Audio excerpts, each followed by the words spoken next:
The statements we're about to show you are from the Holy Quran, and is said to be the official, unchanged, pure word of God, revealed over 1400 years ago. Claiming to be the word of God is a heavy statement, and without proof, or if a single contradiction is found within the book, the apparent word of God will be proven false. So without further ado, let's put the book to the test. In the 23rd chapter, titled The Believers, from the 12th to the 14th verses, God is said to give a detailed description of how the human being is formed. It begins by saying, "We then placed him as a sperm drop in a place of settlement, firmly fixed. Then we made the drop into a alaqa." We will translate this word very soon. "And then we changed the alaqa into a lump.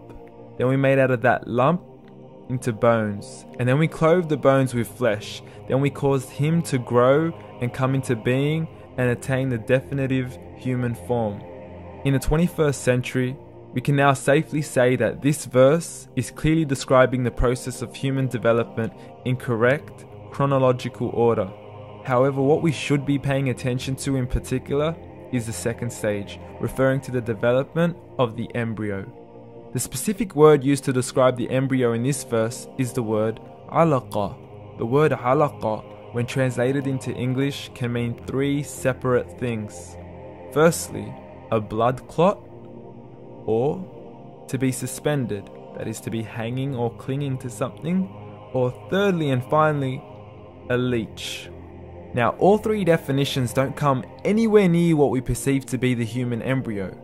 So, why are these words used, and what significance do they share with the human embryo? Can the embryo be described as a blood clot? Well, what do you think?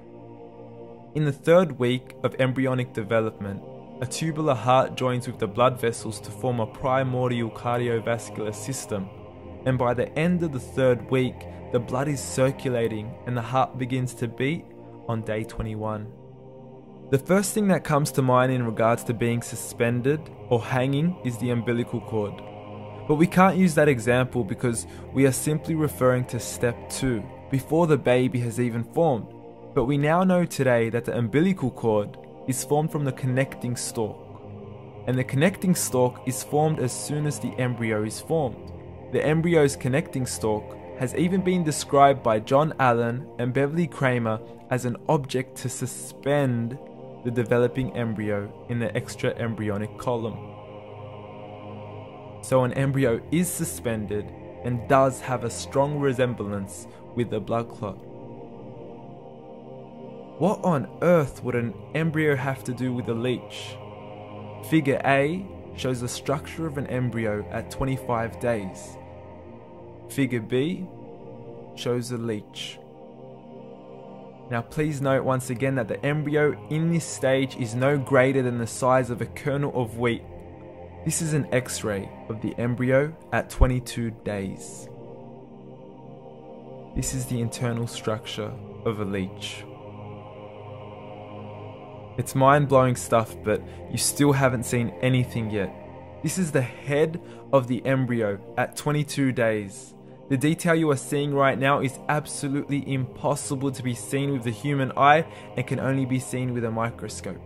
This is the back end of a leech. There's no other words used to describe this other than mind-blowing. The pictures we have shown you are impossible to be seen with the human eye or even to be predicted by the human mind. Once again, the verses we have shown you were revealed over 1400 years ago to a man who couldn't read nor write. Are these the words of God?